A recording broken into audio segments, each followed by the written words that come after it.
तो हेलो साथियों, नमस्कार। स्वागत है आपका अपने चैनल सक्सेस जंक्शन एक कदम सफलता की ओर में। और हम लेकर के आ गए हैं आपके लिए मध्य प्रदेश शिक्षक पात्रता परीक्षा वर्ग 2 का 11 मई फर्स्ट शिफ्ट का एग्जाम एनालिसिस। बहुत सारे प्रश्न हमको यहाँ पर मिल चुके हैं। अगर आगे की किसी शिफ्ट में आपका एग्जाम है तो आप अपने प्रश्नों को 7052577003 इस नंबर पर जरूर से जरूर भेज दीजिएगा। सबसे पहले हम यहाँ पर चर्चा करेंगे पार्ट ए जो आपका 30 नंबर का आता है। तो वो जो ये पार्ट ए जो है वो सबके लिए है। हर एक एग्जाम में, हर एक विषय के एग्जाम में पार्ट ए जो है 30 नंबर का पूछा जाएगा। तो इसमें क्या-क्या प्रश्न पूछे गए हैं और किस-किस टॉपिक से पूछे गए हैं, हिंदी, इंग्लिश, मैथ, रीजनिंग सबके बारे में बताएँगे। उसके बाद में जो आपका स्पेशल सब्जेक्ट है सोशल साइंस, जहाँ पर आज जो है बौद्ध धर्म, जैन धर्म और संविधान से कौन-कौन से प्रश्न पूछे गए हैं, भूगोल से कौन सा प्रश्न पूछा गया है, हर एक प्रश्न के बारे में डिटेल में जानकारी देते हुए आगे बढ़ेंगे, ठीक है? तो अपने प्रश्नों को आप ज़रूर भेजना। आज राहुल वर्मा जी ने हमको इन प्रश्नों को भेजा है। राहुल वर्मा जी को बहुत-बहुत धन्यवाद है। इन्होंने काफ़ी सारे प्रश्नों को हमको यहाँ पर भेजा है। तो चलिए शुरू करते हैं वीडियो। सबसे पहले बात करते हैं पार्ट ए की। आप वीडियो को लाइक कर देना और चैनल को सब्सक्राइब कर लेना अगर आप पहली बार आए हैं। हर एक एग्जाम का एग्जाम एनालिसिस हमारे द्वारा यहाँ पर कराया जाता है, ठीक है? चलिए बात करते हैं गद्यांश। तो 4 गद्यांश आपके आए थे हिंदी में। भारत के प्रथम मुस्लिम राष्ट्रपति के ऊपर जो है ये गद्यांश था और इसी गद्यांश से 4 प्रश्न बना करके आपसे पूछे गए थे, जिन्हें आप आसानी से आंसर दे सकते थे, काफ़ी सिंपल थे। 4 प्रश्न आपके पद्यांश से पूछे गए थे और इस पद्यांश में लेखक का नाम और शीर्षक पूछा गया था। इसके अलावा यहीं से एक उपसर्ग और एक संधि भी पूछी गई थी। तो कुल मिलाकर के 10 नंबर की आपकी हिंदी आपके पार्ट ए में पूछी गई थी, ठीक है? चलिए आगे बढ़ते हैं। तो हिंदी आपकी 10 नंबर की थी, 10 में से आप 8 नंबर आसानी से प्राप्त कर सकते थे, इस लेवल की थी, ठीक है ना? चलिए आगे बढ़ते हैं, बात इंग्लिश की करते हैं कि इंग्लिश में क्या-क्या पूछा गया है। उससे पहले हम आपको बता दें कि जो सीटेट का आपका एग्ज़ाम आने वाला है, तो सीटेट के लिए चक्षु प्रकाशन के द्वारा 2 किताबें यहाँ पर लॉन्च की गई हैं। सबसे पहले सीटेट की बाल विकास और शिक्षा शास्त्र की किताब लॉन्च की गई है। काफ़ी बेहतरीन और अच्छे कंटेंट वाली ये किताब है। पेपर 1 और पेपर 2 के लिए अलग-अलग ये किताब लॉन्च की गई है। इसमें 2800 प्लस बहुविकल्पी प्रश्न यानी एमसीक्यू प्रश्न विद डिटेल सॉल्यूशन के साथ में आपको मिल जाएँगे। और सीटेट के 2011 से लेकर के नए पैटर्न पर आधारित जितने भी अभी तक प्रश्न पत्र हुए हैं, उन सभी प्रश्न पत्रों के क्वेश्चन आपको यहाँ पर मिल जाएँगे, ठीक है ना? सीटेट के अलावा आप यहाँ पर इस किताब की मदद से MP TET, Haryana TET, UP TET इन सब की तैयारी भी इस किताब की मदद से कर सकते हैं। और चक्षु प्रकाशन ने इन जो सीटेट की किताब है, अलग-अलग विषय के लिए भी लॉन्च की, जैसे कि मैथ के लिए, हिंदी के लिए, इंग्लिश के लिए, संस्कृत के लिए, सबके लिए अलग-अलग किताबें भी लॉन्च की हैं, तो ये भी आप परचेज़ कर सकते हैं। कहाँ से आपको परचेज़ करना है? तो ऑनलाइन आप इसे मँगा सकते हैं, फ्लिपकार्ट या फिर आप जो है अमेज़न की मदद से आप मँगा सकते हैं, जिसकी लिंक आपको डिस्क्रिप्शन बॉक्स में नीचे दी गई है। आप जाकर के वहाँ से आसानी से परचेज़ कर सकते हैं और अपनी एक सीट सीटेट एग्ज़ाम में जो है प्राप्त कर सकते हैं, पक्की और मजबूत कर सकते हैं। तो इन किताबों पर थोड़ा गौर कीजिएगा और ज़रूर मँगा करके पढ़िएगा, ठीक है? चलिए, बात करते हैं इंग्लिश की। तो इंग्लिश आपकी पीक्यूआरएस वही 5 प्रश्न पीक्यूआरएस के पूछे गए हैं, जैसे पहले पूछे जाते रहे थे, ठीक है? पीक्यूआरएस के ऊपर एक वीडियो हमने बना दी है, देख लेना, सर्च कर लेना पीक्यूआरएस बाय सक्सेस जंक्शन। अगर आप वो वीडियो देख करके जाएँगे तो आप आसानी से इन पीक्यूआरएस के प्रश्नों को आसानी से सॉल्व कर सकते हैं। चलिए बाल विकास की बात करें तो कुल मिलाकर के 6 प्रश्न आज बाल विकास के पूछे गए थे, जिनमें से एक प्रश्न हमें मिला है, बच्चे किस उम्र में बलबलाना प्रारंभ करते हैं? बलबलाना किस उम्र में प्रारंभ करते हैं? यह प्रश्न आज मिला था हमको। इसके अलावा लॉजिकल बाल विकास आपसे पूछा गया था कि बच्चे कैसे कार्य करते हैं, क्या करते हैं? ये आप यहाँ से कर सकते थे, ठीक है? अब यहाँ पर सीधे चलते हैं पार्ट बी। और इसके अलावा आपको बता दें आपके मैथ के भी यहाँ पर 3 प्रश्न जो हैं, 3 प्रश्न आपके मैथ के पूछे गए थे, ठीक है ना? 3 प्रश्नों में आपका सिम्प्लिफिकेशन ही पूछा गया था, देख लीजिए। 3 प्रश्नों में आपका सिम्प्लिफिकेशन पूछा गया था, वही प्लस माइनस बॉड मास के आधार पर पूछा गया था। तो ये आपके पेपर 1 यानी कि 30 नंबर की सारी जानकारी आपको मिल गई। अब चलिए बात करते हैं मेन सब्जेक्ट जो आपका है, जहाँ पर आपका सोशल साइंस पूछा गया। तो सोशल साइंस के ये जितने भी प्रश्न हैं, ये सभी प्रश्न आपके आगामी परीक्षाएँ, जैसे कि आपका वनरक्षक हो गया, आपका एमपीएसआई, एमपी पुलिस हो गया, इन सभी परीक्षाओं के लिए भी बहुत ही महत्वपूर्ण है। याद रखिएगा, वीडियो को शुरू से लेकर के अंत तक जरूर देखिएगा। लास्ट में आपको ये भी बताने वाले हैं कि कितने-कितने नंबर वाले आज हमको कैंडिडेट मिले हैं, जिनके कितने-कितने नंबर आए हैं, ठीक है? चलिए शुरुआत करते हैं। तराइन का प्रथम युद्ध कब हुआ था? ये प्रश्न कल तराइन का तृतीय युद्ध पूछा गया था। कल ही हमने इस प्रश्न को कवर करा दिया था। जो ये डिस्क्रिप्शन जो हम कराते हैं ना, ये आपके लिए बहुत ज़्यादा महत्वपूर्ण है। कल ही हमने आपको प्रथम, द्वितीय और तृतीय तीनों युद्ध के बारे में बताया था। आज जो है प्रथम युद्ध पूछ लिया गया। तो 1191 में तराइन का प्रथम युद्ध हुआ था। देख लीजिए कुछ जानकारी। तो प्रथम युद्ध के परिणाम स्वरूप पहले तराइन के युद्ध में मोहम्मद गौरी की हार हुई और भारत के राजपूत राजा पृथ्वीराज चौहान की विजय पताका लहराई गई, ठीक है? उसके बाद में 1192 में तराइन का द्वितीय युद्ध हुआ, जिसमें पृथ्वीराज चौहान जो है वो मोहम्मद गौरी से हार गए थे।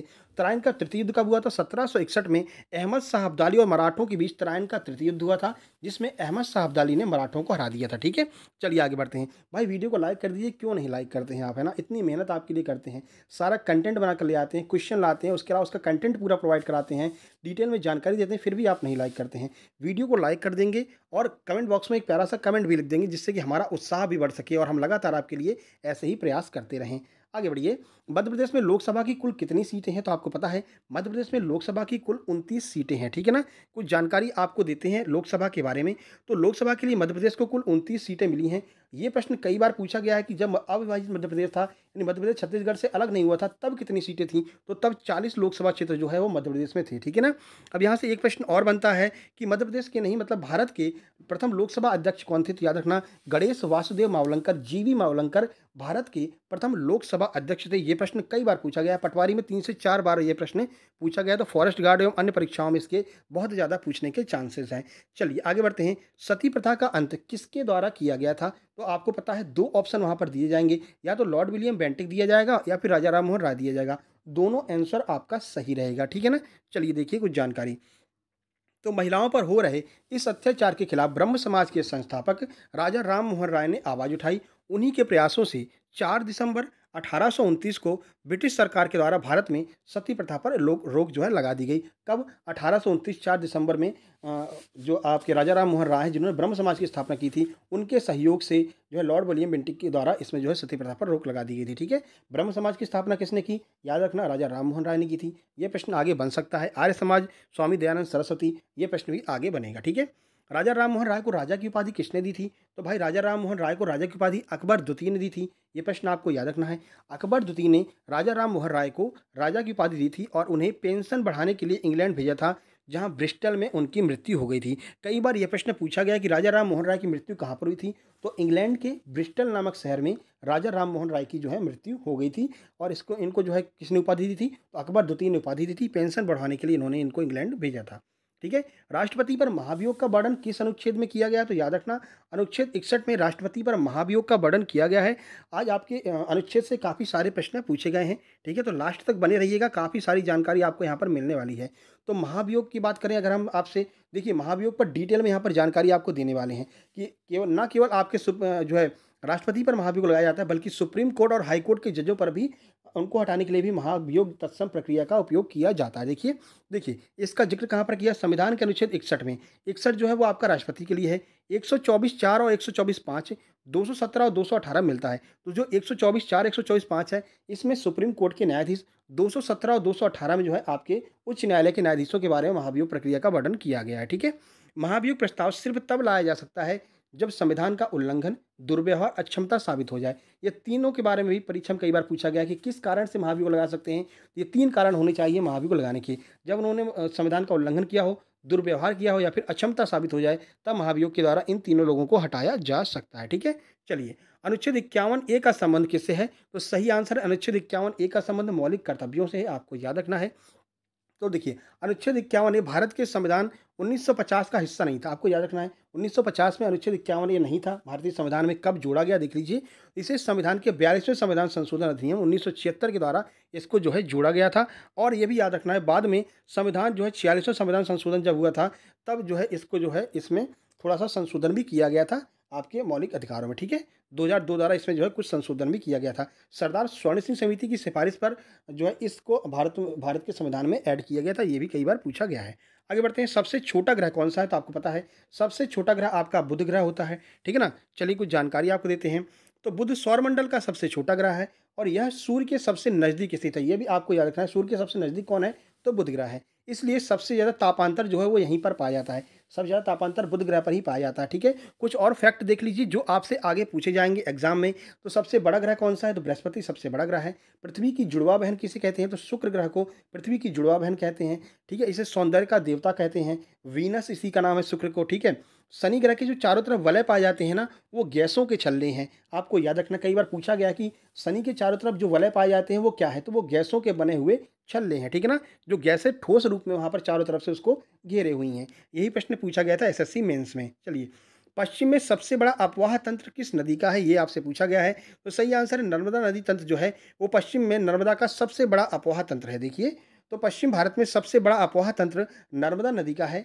यह नदी मध्य प्रदेश से निकल करके अरब सागर में जा करके गिरती है नर्मदा, ठीक है ना। आपको ये भी याद रखना है कि नर्मदा और ताप्ती, ये दोनों नदियाँ जो है ना वो समांतर बहती हैं, एक दूसरे के समांतर बहती हैं, और दोनों की दोनों नदियाँ यहाँ पर जा करके एस्चुरी का निर्माण करती हैं और अरब सागर में दोनों नदियाँ गिरती हैं, ठीक है। चलिए आगे बढ़ते हैं भाई।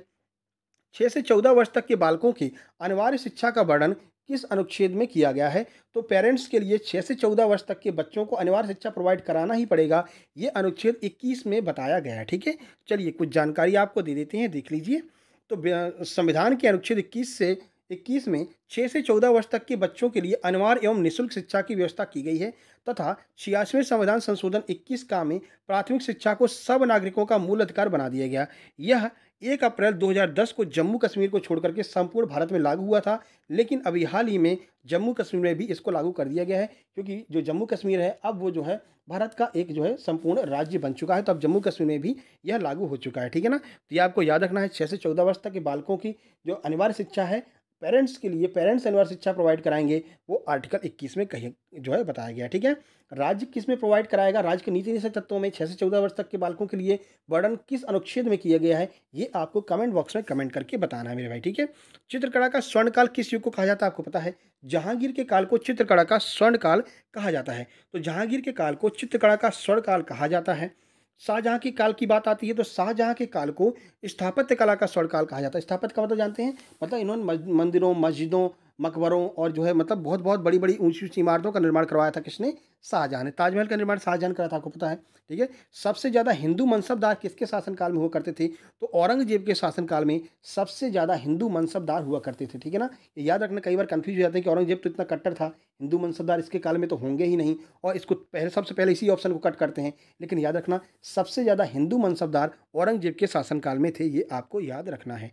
चलिए, भारत पाकिस्तान के युद्ध में पाकिस्तान की तरफ से समर्पण संधि पर हस्ताक्षर किसने किए थे? तो सही आंसर है लेफ्टिनेंट जनरल नियाजी ने समर्पण संधि पर सबसे पहले जो है हस्ताक्षर किए थे। तो 13 दिनों तक चले इस युद्ध में भारतीय सेना के बहादुरी और शौर्य के सामने पाकिस्तान ने घुटने टेक दिए। 16 दिसंबर 1971 को शाम 4:35 पर पाकिस्तान के लेफ्टिनेंट जनरल नियाजी ने 93,000 सैनिकों के साथ भारतीय सेना के सामने आत्मसमर्पण कर दिया और भारत के लेफ्टिनेंट जनरल जगजीत सिंह अरोड़ा के सामने दस्तावेजों पर हस्ताक्षर किए और संधि का प्रस्ताव इन्होंने जो है स्वीकार कर लिया था, ठीक है ना। भारत सरकार ने कहा चलो ठीक है, आपसे हम संधि कर लेते हैं, ठीक है। तो यहाँ पर इन लोगों को छोड़ दिया गया था। अगर आप अब देखिए, अगर आप भारत से प्यार करते हैं, ठीक है ना, इस बहादुरी को सलाम करते हैं, तो कमेंट बॉक्स में जय हिंद जरूर लिखेंगे अपने बहादुर सैनिकों के लिए। ऑपरेशन मेघदूत का संबंध किससे है? तो आपको पता है, ऑपरेशन मेघदूत का संबंध सियाचिन ग्लेशियर से है। कुछ जानकारी देखिए। ऑपरेशन मेघदूत भारत के जम्मू कश्मीर राज्य में सियाचिन ग्लेशियर पर कब्जे के लिए भारतीय सशस्त्र बलों के ऑपरेशन के लिए कोड नाम था, ठीक है ना। सियाचिन पर जो है ऑपरेशन किया गया था भारतीय सेना के द्वारा, उसका नाम था ऑपरेशन मेघदूत, जो सियाचिन संघर्ष से जुड़ा है। 13 अप्रैल 1984 को ये शुरू हुआ था। ये डेट जो है आपके एग्जाम में पूछी जा सकती है फॉरेस्ट गार्ड में, ठीक है। यह सैन्य अभियान अनोखा था क्योंकि दुनिया की सबसे ऊंचाई पर स्थित युद्ध क्षेत्र में पहली बार हमला यहां पर किया गया था भारतीय सैनिकों के द्वारा। तो भारतीय सैनिकों के शौर्य को सलाम है। दूसरी बार भारतीय सैनिकों के लिए नाम आया यहाँ पर, तो दूसरी बार आप कमेंट बॉक्स में जय हिंद जय भारत जरूर लिखेंगे। निर्वाचन आयोग का वर्णन किस अनुच्छेद में किया गया है? अनुच्छेद 324 में निर्वाचन आयोग का वर्णन किया गया है। अनुच्छेद 324 का संबंध निर्वाचन आयोग से है। 25 दिसंबर को निर्वाचन आयोग की स्थापना की गई थी। 25 दिसंबर नहीं, यहाँ पर 25 जनवरी होगा, याद रखना। इसलिए 25 जनवरी को मतदाता दिवस जो है मनाया जाता है, ठीक है ना, याद रखना 25 जनवरी है। हम जब इसकी पीडीएफ डालेंगे टेलीग्राम पर तो इसको हम एडिट करके डालेंगे, ठीक है। तो 25 जनवरी को मतदाता दिवस भी मनाया जाता है। भारत चीन युद्ध किस विषय पर हुआ था, ये पूछा गया था। तो हिमालय पर जो भारत और चीन की सीमा रेखा है उसको लेकर के भारत और चीन का युद्ध हुआ था। देखिए, तो भारत चीन युद्ध जो भारतीय चीन सीमा विवाद के रूप में जाना जाता है, चीन और भारत के बीच 1962 में हुआ एक युद्ध था। विवादित हिमालय सीमा युद्ध के लिए एक प्रमुख जो है मसला था, लेकिन अन्य मुद्दों ने भी इसमें जो है भूमिका निभाई थी। जो हिमालय की सीमा है इसको तो केवल एक बहाना बनाया गया था, बाकी और भी बहुत सारे युद्ध जो मुद्दे थे जिसकी वजह से भारत और चीन का 1971 का युद्ध हुआ था, ठीक है। भारतीय सैनिकों ने बड़ी वीरता से इसमें लड़ाई की थी। नागरिकता का वर्णन किस भाग में किया गया है? तो भाग 2 में नागरिकता का वर्णन किया गया है, ये आपको याद रखना है। देखिए, कल एक प्रश्न था नीति निदेशक तत्वों का वर्णन किसमें किया गया है, तो याद रखना नीति निदेशक तत्वों का जो वर्णन है वो भाग 4 में किया गया, ठीक है। गलती से कल 3 हो गया था, उसको भाग 4 कर लेना, ठीक है ना। भाग 3 में मौलिक अधिकार हैं आपके। देखो, थोड़ा सा कॉमन सेंस आप भी लगा लिए कीजिए। जल्दी से जल्दी आपको क्वेश्चन प्रोवाइड कराने के चक्कर में थोड़ी बहुत गलतियां हो जाती हैं, जिनको हम कमेंट बॉक्स में पिन कर देते हैं अगर कोई गलती आपको इस वीडियो में देखने को मिलती है, ठीक है। तो चलिए, भारतीय संविधान के भाग 2 में नागरिकता का प्रावधान है। भाग 2 में अनुच्छेद 5 से 11 तक शामिल है। अनुच्छेद 5 में संविधान के प्रारंभ में नागरिकता शामिल है। संविधान के प्रारंभ से जो नागरिकता की बात की गई है वो अनुच्छेद 5 में की गई है। बाकी पूरा वर्णन 5 से 11 तक में किया गया है।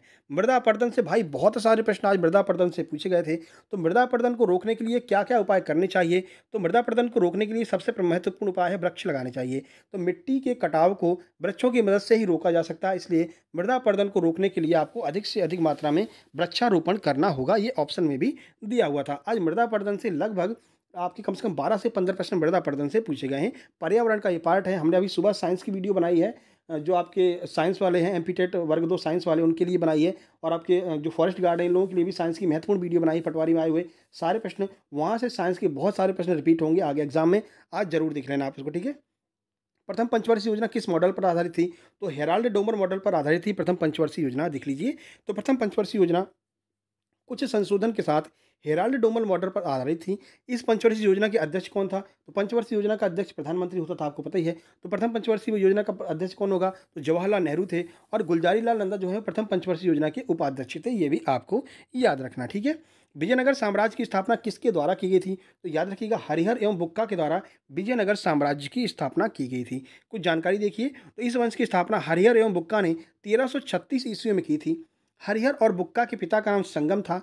उन्हीं के नाम पर इस वंश का नाम संगम वंश पड़ा। देखिए रिपीट हुआ है कि नहीं, ये प्रश्न हमने जो है पटवारी में करवाया था आपको, ठीक है। और यही प्रश्न यहाँ पर रिपीट हुआ है। सीधे सीधे मैं बता रहा हूँ, साइंस के और सोशल साइंस के बहुत सारे प्रश्न आपको फॉरेस्ट गार्ड में एज इट इज मिलने वाले हैं, ठीक है ना।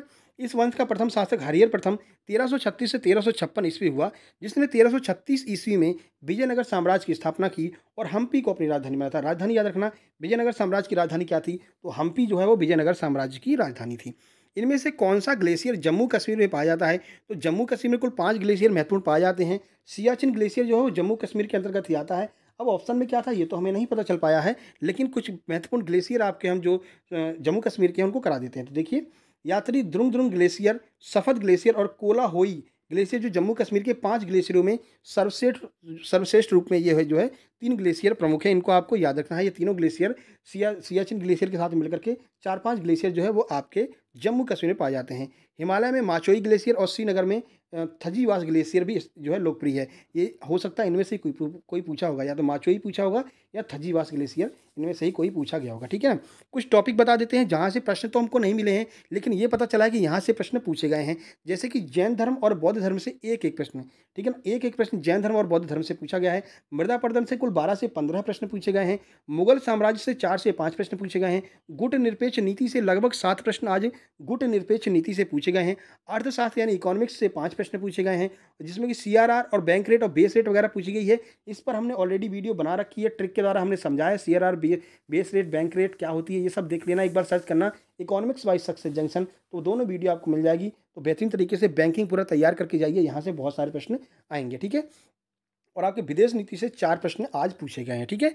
अब अगर बात कर लेते हैं कितने कितने नंबर आज हमें देखने को मिले हैं, तो आज जो हाईएस्ट नंबर मिला है वो हमको 98 नंबर मिला है, ठीक है ना। इसके अलावा 87, ठीक है, इसके अलावा 83, इसके अलावा 102 और 107, यानी कि हाईएस्ट की बात करें तो 107 नंबर आज हमें जो है वो हाईएस्ट देखने को मिला है। यानी कि पेपर जितना यहाँ पर दिखाई दे रहा है आपको, कुछ प्रश्न तो सरल थे, सरल प्रश्न ही लोगों को याद रहते हैं, जो कठिन प्रश्न रहते हैं वो याद नहीं रहते हैं। तो कठिन प्रश्नों की वजह से आज का पेपर थोड़ा सा यहाँ पर कठिन था, ठीक है ना, नंबर लोगों के कम आए हैं। बाकी अगली शिफ्ट में क्या होगा वो हम आपको सेकंड शिफ्ट का एग्जाम एनालिसिस शाम को 8 बजे, बिल्कुल आपको एज इट इज 8 बजे करेक्ट आपको लेकर के आ जाएंगे आपके लिए, ठीक है। ये हमारा टेलीग्राम चैनल, इसको जरूर ज्वाइन कर लेना, सक्सेस जंक्शन नाम से, लिंक आपको डिस्क्रिप्शन मिल जाएगी। ये हमारा जो है टेलीग्राम का दूसरा चैनल है सक्सेस जंक्शन लाइव, यहाँ पर आपको बहुत सारी किताबें फ्री ऑफ कॉस्ट में मिल जाएंगी, पीडीएफ में डाउनलोड कर सकते हैं, ठीक है। अब इतना हमने आपके लिए कर दिया मेरे भाई, वीडियो को लाइक जरूर कर देना, शेयर कर देना, और चैनल पर पहली बार आए हैं तो सब्सक्राइब करके नोटिफिकेशन बेल जरूर दबा लेना। सुबह हमने साइंस की वीडियो अपलोड की है, वो साइंस की वीडियो एमपीएसआई, एमपी पुलिस और फॉरेस्ट गार्ड, एमपी टेट वाले सब लोग देख करके जाना, बहुत महत्वपूर्ण वो वीडियो है, ठीक है। चलिए जल्द ही मिलते हैं एक नई वीडियो में शाम को 8 बजे, सेकंड शिफ्ट एग्जाम एनालिसिस। तब तक के लिए नमस्कार, धन्यवाद।